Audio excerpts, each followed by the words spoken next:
말씀의 제목이 신앙의 기쁨을 누리라 하는 제목입니다. 여러분 요즘 기쁘신가요? 목사님 기뻐할 게 뭐 있어야 기쁘지요. 날마다 힘들어 죽겠는데요. 이럴 분들이 많을 겁니다. 진짜 이 세대는 기쁨이 없고 쾌락만 넘쳐나는 세상이 되어버렸습니다. 진짜 기쁨을 경험하지 못하고 가짜 기쁨으로 만족하는, 가짜 기쁨이 진짜인 것으로 착각하는 시대에 살고 있다는 뜻입니다. 성도 여러분, 기쁨과 쾌락은 같은 듯 다릅니다. 즐거움이라는 건 같을 수 있겠지만 그 나머지 과정은 다 다릅니다. 기쁨은 대가를 지불할 때 오는 게 기쁨입니다. 내가 열심히 무슨 일을 했어요. 그래서 그 결과가 나왔어요. 그건 기쁨이라고 하는 겁니다. 열심히 공부해서요. 그래서 장학금을 받았어요. 기쁨이 있는 거예요. 내가 최선을 다해 예배를 드렸습니다. 하나님 은혜를 주셨어요. 기쁨이 있는 거예요. 내가 막 찬양을 최선을 다해 하나님께 했습니다. 하나님이 그 속에 평강의 은혜를 주세요. 기쁨이에요. 그런데 쾌락은 그렇지 않아요. 쾌락은 대가 없이, 지불한 것 없이 즐거움을 얻으려는 게 쾌락입니다. 가장 쉬운 게 뭐죠? 약물로, 마약으로 즐거움만 찾는 거예요. 이걸 쾌락으로 부릅니다. 이 시대는 여러분 너무 쉽게 즐거움을 얻으려는데 문제가 있어요. 너무 쉽게. 진정한 기쁨이 없고 가짜 기쁨만 판치는 세상이 됐다는 뜻입니다. 그런 뜻에서 오늘 신앙의 기쁨, 진짜 기쁨을 누리라는 거예요. 그런데 목사님 그럼 우리 시대만 이렇게 타락했습니까? 아닙니다. 일찍이 사회심리학자 에리 프롬이 제가 대학교 다닐 때 아주 유명했던 철학자입니다. 여러분 다 읽어보셨을 거예요. 소유냐 존재냐, To be or to have냐, 이 책에서 1930년대 이야기입니다. 그 시대에도 여러분 이런 분석을 했습니다. 이 시대는 기쁨이 오는 시대다. 가짜 기쁨이 많다. 이렇게 논지를 썼던 이 책입니다. 에리 프롬은 기쁨이 없는 쾌락은 이런 거라고 몇 가지를 지적하고 있습니다. 사회적 성공을 얻음으로 얻는 쾌락, 돈을 많이 버는 쾌락, 성적인 쾌락, 마음껏 먹는 데서 누리는 쾌락. 문제는 이런 쾌락은 점점 더 자극적이 된다는 거예요. 오의 자극으로 쾌락을 느꼈다면 점점 6, 10, 20 쾌락을 느껴야 돼요. 마약도 여러분 처음에는 아주 작게 재밌네 기쁘네 여러분 그거 갖고 만족이 못해요. 이제 점점점 세져요. 여러분 마약상들이 마약을 그냥 뿌려버려요. 다 뿌려요. 뿌리고 나서 이제 걸려가지고 그걸 먹고 기분이 좋네. 무상으로 주는 게 나중에 여러분 엄청나게 비싸게 받고 주는 거예요. 나중에. 왜? 그 기쁨을 그 쾌락을 알게 되니까.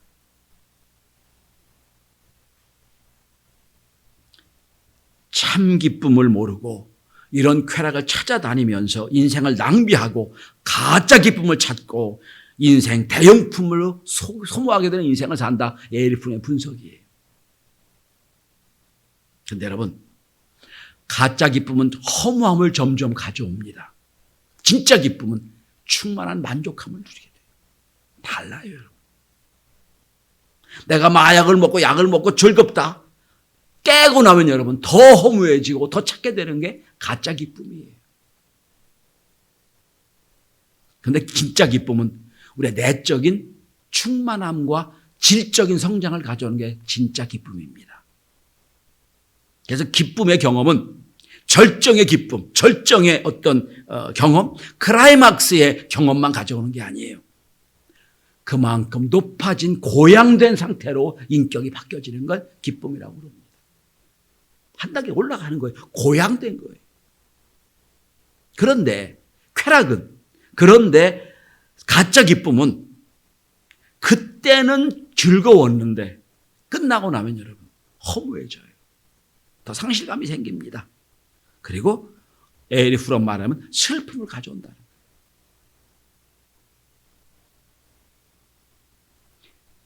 진짜 기쁨은 내적인 만족감과 내적인 힘을 가져오지만 가짜 기쁨은 체험할수록 무기력해지고 슬픔을 가져온다는 겁니다. 그래서 에릭 프롬 이런 분석을 합니다. 진짜 기쁨은 우리가 추구해야 될 존재의 뜻이고 가짜 기쁨은 우리가 버려야 될, 지향해야 될 소유의 가치다. 이렇게 말하고 있습니다. 우리 시대만 이런 거 아니에요. 성경에 보시면 모든 것을 가졌던 솔로몬도 똑같은 경험을 합니다. 전도서 2장 1절에 보면 현대 번역을 이렇게 한번 읽어보겠습니다. 나는 스스로 말하였다. 이제 내가 시험적으로 마음껏 즐기리니 쾌락이 뭔지 알아보자. 솔로몬의 고백이에요. 솔로몬은 이 쾌락, 기쁨, 가짜 기쁨이지만 기쁨을 얻기 위하여 두 가지 실험을 합니다. 첫째는 육체적인 쾌락을 실험합니다. 대단한 파티를 열기도 하고 술과 더불어 잔치하기도 하고 처참을 많이 둬가지고 성적인 걸 통하여 쾌락을 추구하기도 합니다. 그런데 전도서 2장 2절은 이렇게 결론 내립니다. 내가 생각해보니 이것도 미친 짓이다. 현대 번역이. 그 두 번째 실험을 해봅니다. 그래, 내가 이게 육체적인 쾌락 갖고는 안 되겠구나. 두 번째 실험을 합니다. 성취감으로 내가 기쁨을 얻겠다라고 생각을 하고 추구를 합니다. 전도서 2장 4절 이해합니다. 역시 제가 현대 번역으로 읽어드립니다. 나는 사업을 크게 하였노라. 나를 위하여 집들을 짓고 포도원을 일구며 여러 동산 과원을 만들고 각종 과목을 심었으며 나를 위하여 수목을 기르는 삼림의 물을 주게 못들을 팠으며 남녀노비를 사기도 하였고 나는 나보다 먼저 예루살렘에 있는 모든 자보다 내가 소와 양떼 소유를 더 많이 가졌으며 은금과 왕들이 소유한 보배와 여러 지방의 보배를 나를 위하여 쌓고 또 노래하는 남녀들과 인생들이 기뻐하는 처첩을 많이 두었노라. 이게 두 번째로 시도한 거예요. 아까는 육체적인 쾌락, 지금 뭡니까? 사회적인 성취함을 누리려고, 기쁨을 누리려고. 가만히 보세요. 우리 인생도 이거 다르지 않지 않나요? 더 좋은 집, 더 큰 아파트, 더 내가 한 급도 올라가고, 내가 승진하고, 내가 성공하고. 이게 기쁨이잖아요. 이거 우리가 추구하지 않아요? 통장에 돈이 쌓이면 좋고, 그걸 보며 기뻐하고. 그런데 여러분, 솔로몬의 결론이 이런 겁니다. 전도서 2장 11절이에요. 그 후에 내가 생각해 본 즉 내 손으로 한 모든 일과 내가 수고한 모든 것이 헛되어 바람을 잡는 것이며 해 아래 무익한 것이로다. 다윗이 깨달은 거예요. 이거 내가 육체적인 쾌락을 아무리 누려봐도 내가 아무리 많은 걸 소유하고 내가 아무리 성공을 해도 이거 바람 잡는 거라는 거예요. 여러분. 만족함이 없다는 거예요.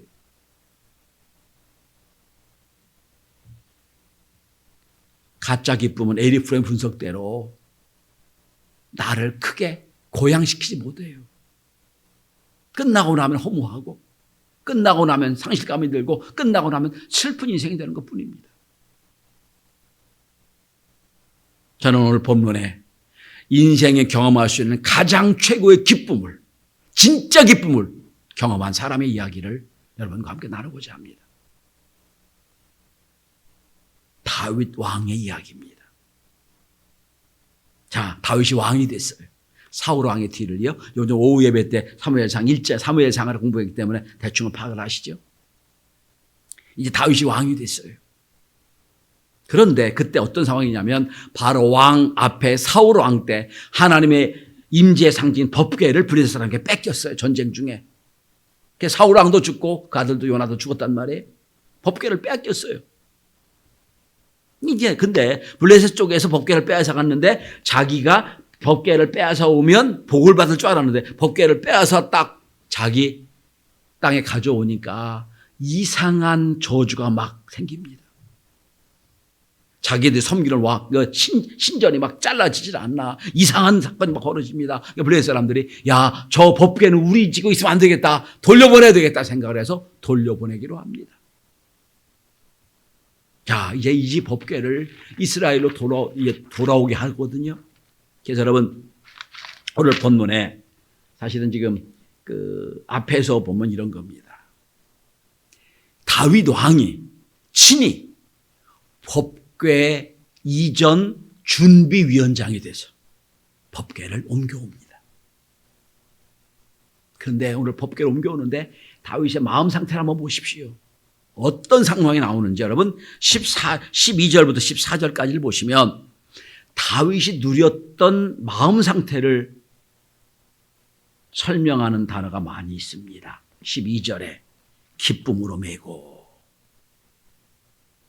13절에 제사를 드리고 14절 힘을 다하여 춤을 추는데 15절 즐거이 환호하고 나팔을 불고 어떤 겁니까? 다윗 왕이 너무 기쁜 거예요. 법궤를 내가 진짜 모셔오는구나. 하나님이 지금 내 안에 오시는구나. 너무 기쁜 거예요. 그래서 여러분 우리가 말하는 우리 지금은 배로 만든 옷 같은 에봇이라고 그러거든요. 에봇은 땀 나면 안 되기 때문에 구멍이 숭숭숭 뚫린 옷이에요. 제사장들은 옷이 원래 예배드리면 땀 나면 안 돼요. 왜냐하면 그 땀내 무슨 뜻이냐면 다른 얘기입니다만 예배는 네가 하는 게 아니라는 거예요. 하나님이 함께 하신 거기 때문에 내 행위가 수고와 노력이 있으면 안 되는 거예요. 예배는. 제사장들은 그래요. 그래서 에봇을 입어요. 이게 다윗이 에봇을 입었다는 거예요. 그런데 에봇이 흘러넘치는 걸 알지 못하며 춤을 췄다는 거예요. 너무 기쁘니까.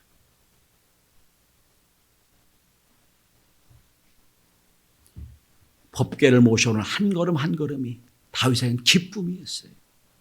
세상에 줄 수 없는 기쁨이었어요. 지금은 왕이 아니야. 하나님을 사모하는 한 인간으로서 기쁜 거예요. 저는 가짜 기쁨이 만연한 이 세상에서 우리가 어떻게 다윗처럼 진짜 기쁨을 누릴 수가 있겠는지, 왜 다윗은 이렇게 왕의 체면도 잃어버리고 기쁘고 즐겁게 법궤를 모셔오고 있는지, 전이 최고의 기쁨을 누리는 다윗처럼 우리도 이런 기쁨과 은혜가 충만하게 되기를 바랍니다. 첫째는 오늘 다윗은 왜 기뻐하느냐? 하나님의 임재의 기쁨이기 때문이에요. 여러분, 법궤를 빼앗긴 세월은 하나님의 임재가 없는 임재 상실 시대였어요. 하나님이 계시지 않았어요. 이스라엘 백성들에게는. 이 법궤는 하나님 임재의 상징입니다. 거기 세 가지가 들어가 있습니다. 모세의 지팡이, 그죠?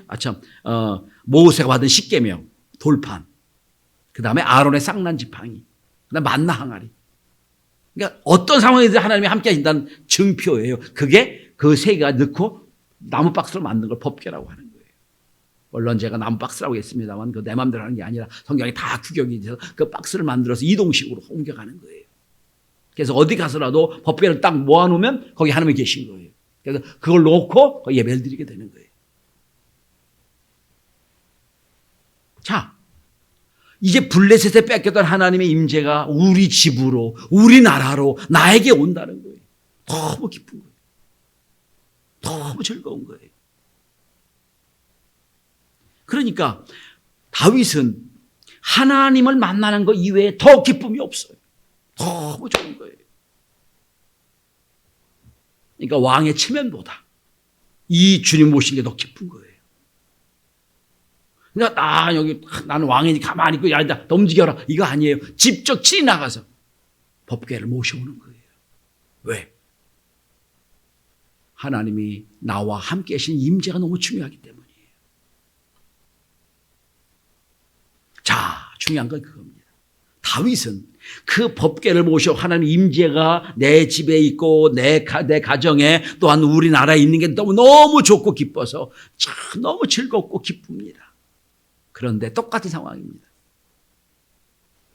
그런데 여러분 오늘 본문에 읽었습니다만 미갈이라고 하는 다윗의 부인은 왕궁에 있다가 저기서 막 풍약이 울리고 막 환호가 터지고 막 너무 좋아하는 소리가 막 들려요. 그러니까 창문 옆으로 내다봅니다.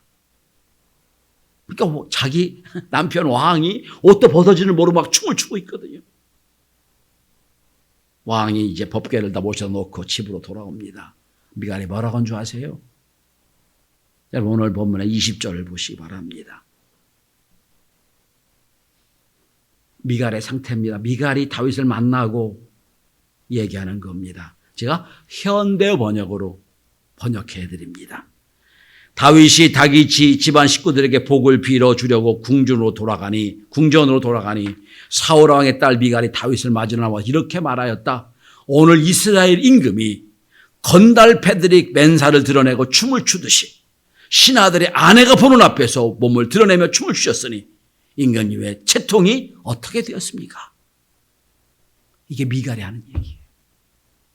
다시 말씀드립니다.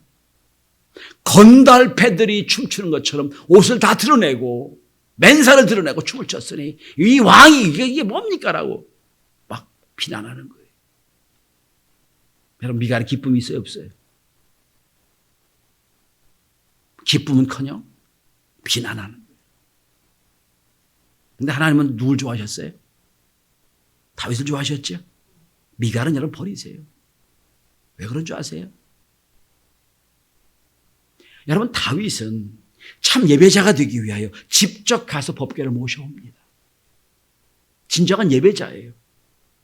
미갈은 관람객에 불과한 거예요. 관람객이야. 어떤 영어의 그 주석가 이거 참 재밌게 번역했더라고요. 다윗은 현장에 나가서 법궤를 모시면 너무 기쁘고 은혜가 충만한데 미갈은 왕궁의 발코니에 서서 구경하고 있다가 기쁨이 전혀 없는 거예요. 지금. 왕의 처만 생각하는 거예요. 그래서 이분이 쓴 책 제목이 뭔지 아세요?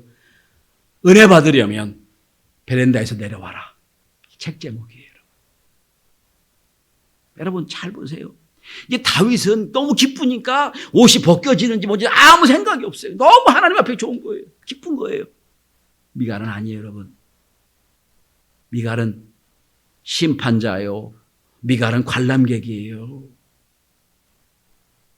한번 생각해 볼까요? 우리 예배로 돌려볼까요? 은혜 받은 분들은 여러분 성경을 미리 와서 이 예배 시간 전에 와 펴놓고 무슨 말씀일까 고민 참 기대하고 아이고 어떻게 말씀을 전할까 이게 어떤 뜻인지를 하고 기대하며 듣습니다. 그런데 미갈과 같은 교회 베란다에서 쫙 팔짱 끼고 저 뭐 하는 짓이야라고 보는 분들은 이런 겁니다. 오늘 설교가 너무 긴데 왜 저렇게 말씀하시지? 발음이 좀 정확하지 않아? 이게 미갈의 얘기예요. 똑같아요. 주님의 임재 경험은 하나도 없어요. 왜 왕의 채통을 무너뜨리냐 이것만 생각하는 거예요.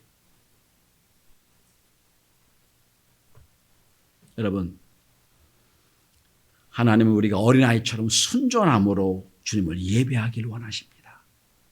예배에 함께 동역자가 되십시오. 예배에 함께 참여하는 예배자가 되십시오. 예배 관찰자가 되지 마시기 바랍니다. 예배 관찰만 하는 거예요. 아이고 누가 은혜 받네 누가 어쩌네. 어떤 분들은요 주보를 보고 오탈자만 찾는 분들이 있어요. 걔 주보를 봐요. 목사님 우리가 잘못됐는데요. 맨 먼저 그 얘기만 해요. 속으로 생각합니다. 언제 이걸 다 봤을까. 그래서 여러분 두세 번을 보거든요. 오탈자를. 근데도 안 보일 때가 있어요. 그 시간에 성경을 더 보지. 이런 생각. 그래서 전 웬만하면 오탈자 없이 하려고 애를 씁니다만 그것만 보는 분들이 있어요. 여러분 예배자가 아니에요. 여러분 다윗 왕처럼 예배에 친히 함께 참여하여 법궤를 모시고 주의 임재를 경험하는 은혜를 받으시길 바랍니다. 여러분 미갈이 어떻게 된 줄 아세요? 23절 그러므로 사울의 딸 미갈이 죽는 날까지 그에게 자식이 없느니라. 이렇게 돼버려요. 너 나와 함께 기쁨을 몰라? 이렇게 되는 거예요. 자, 첫째는 주님의 임재를 경험하니까 임재를 모셔오니까 기쁜 거예요, 다윗은. 두 번째는 여러분, 다윗은 온전한 방법으로 하나님의 방법으로 예배를 드리기 때문에 기쁜 거예요. 자, 지난번에도 블레셋이 법궤를 모시라고 막 통보가 왔을 때 법궤를 모셔오려고 했어요. 그게 1절부터 나오는 이야기입니다. 법궤를 모셔올 때 지난번입니다. 3만 명을 동원해요. 3만 명을 막 여러분 당시 3만 명 엄청난 인원이에요. 여러분. 이스라엘의 인구가 100만도 안 됐던, 100만은 뭐예요? 몇십만 안 됐을 때예요. 지금도 이스라엘 인구가 300만인가 밖에 안 돼요. 4,000년 전에 인구가 100만은 뭐예요? 몇십만 밖에 안 됐을 때 3만만은 뭐예요? 이제 준비위원으로 3만 명을 모으고 다윗이 생각한 거예요. 법궤를 모셔오는데 그냥 모셔올 수 없지. 그래서 마차를 새롭게 만들어요. 마차를 새롭게 만들고 법궤를 모셔야 되니까 그 다음에 소도 딱 괜찮은 소 딱 끌어다가 법궤를 마차에 모셔놓고 괜찮은 사람, 웃살한 사람을 딱 동원해가지고 마차를 끌게 합니다. 그리고 모셔오려고 했어요. 자기 생각으로 최선을 다한 거예요. 그래서 새 수레에 그 다음에 소도 괜찮은 소를 끌어가지고 법궤를 모셔오려고 했습니다. 근데 어떻게 되나요?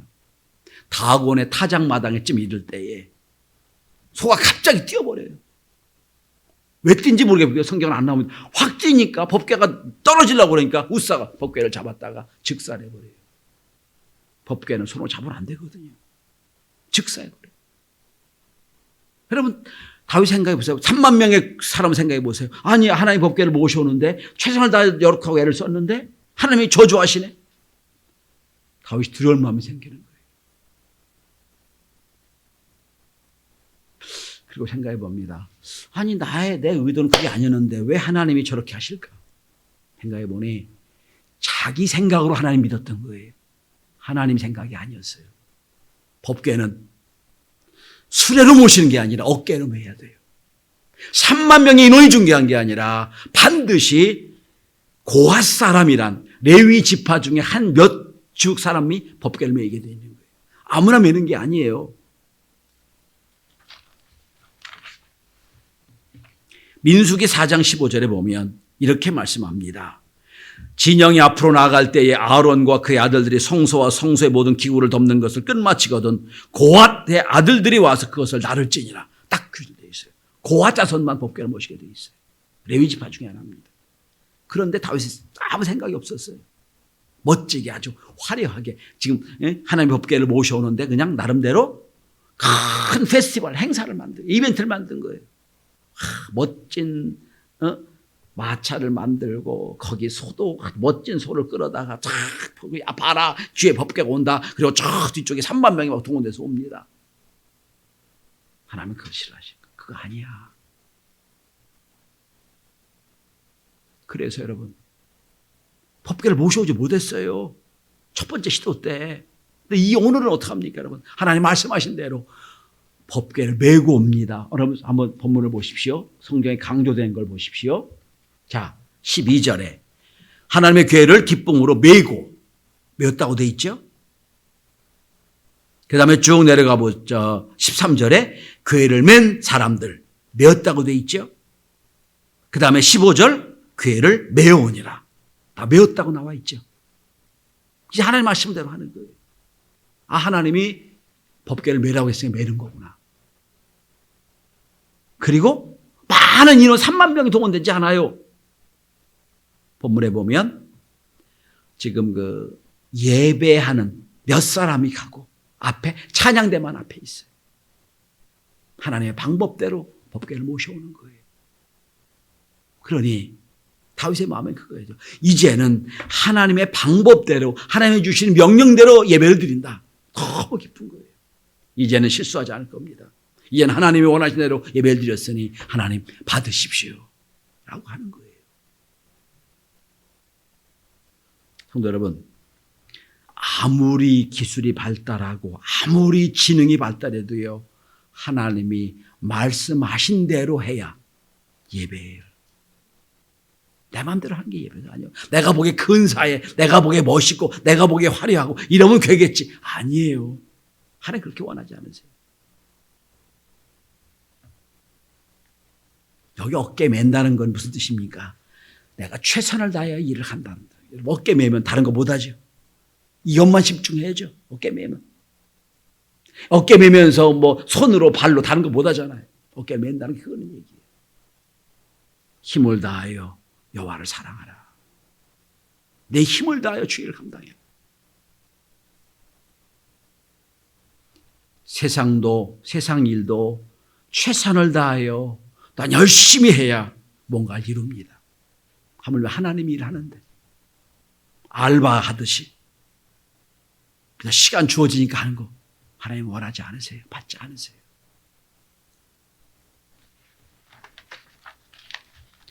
실력이 없고 능력이 없어서 멋지게 하지 못하는 건 이해가 됩니다.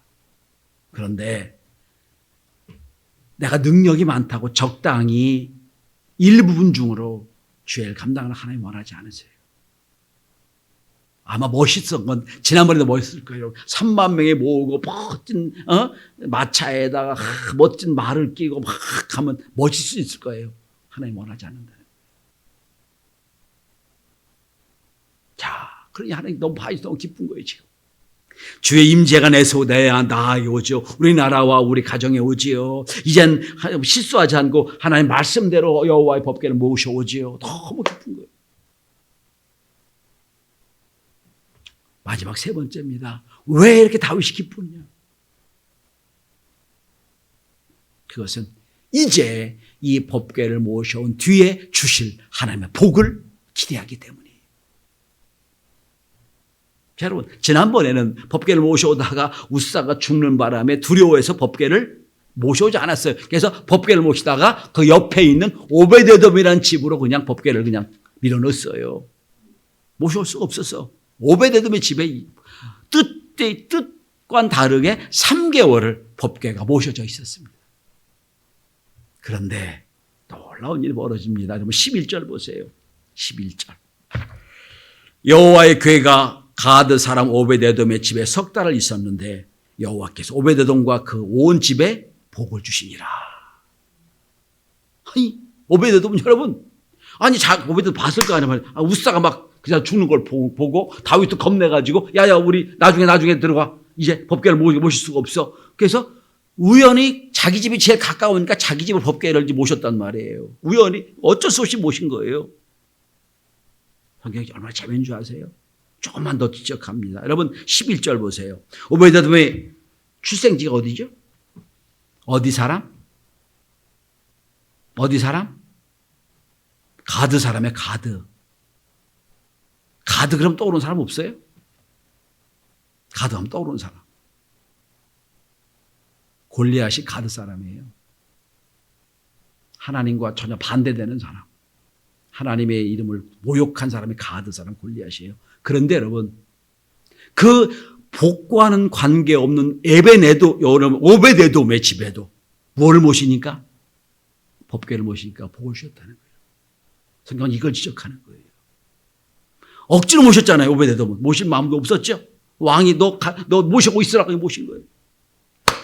자, 그래서 여러분 12절 보세요. 다윗의 마음을 읽을 수 있어야 됩니다. 어떤 사람이 다윗에게 아뢰어 이르되 여호와께서 하나님의 궤로 말미암아 오베데돔의 집과 그의 모든 소유에 복을 주셨다 한지라.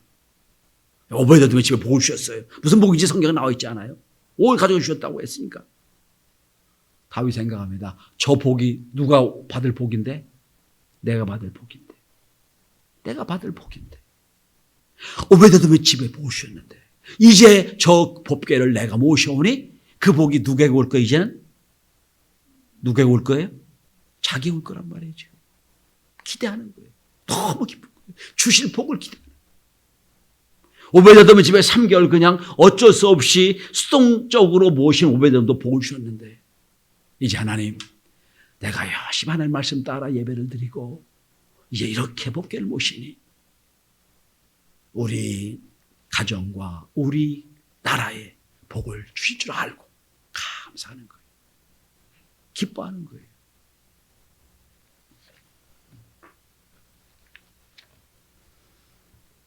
자, 여러분 본문 한번 쭉 내려가 보시기 바랍니다.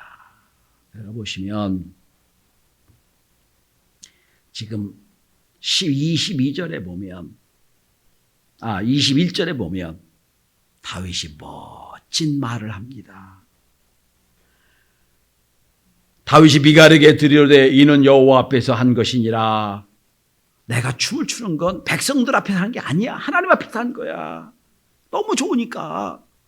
백성들이 나를 무조건 흉을 보든 꾸중을 하든 아무 관계 없다는 거예요. 하나님 앞에서 내가 한 거야. 너무 기뻐서. 그러면서 얘기합니다. 그가 내 아버지와 그 온 집을 버리시고 나를 택하사 나를 여호와의 백성 이스라엘 주권자로 삼으셨으니 내가 여호와 앞에서 뛰놀리라. 하나님이 나를 이 마음을 아시고 왕 삼으셨잖아. 하나님 백성 앞에 뛰놀 거야. 뭐라고 해도 나 뛰놀 거야. 왜? 다윗은 지금 왕이 돼가지고 법궤를 모셔 있을 수 있는 이것에 너무 감사한 거예요. 너무 기쁜 거예요.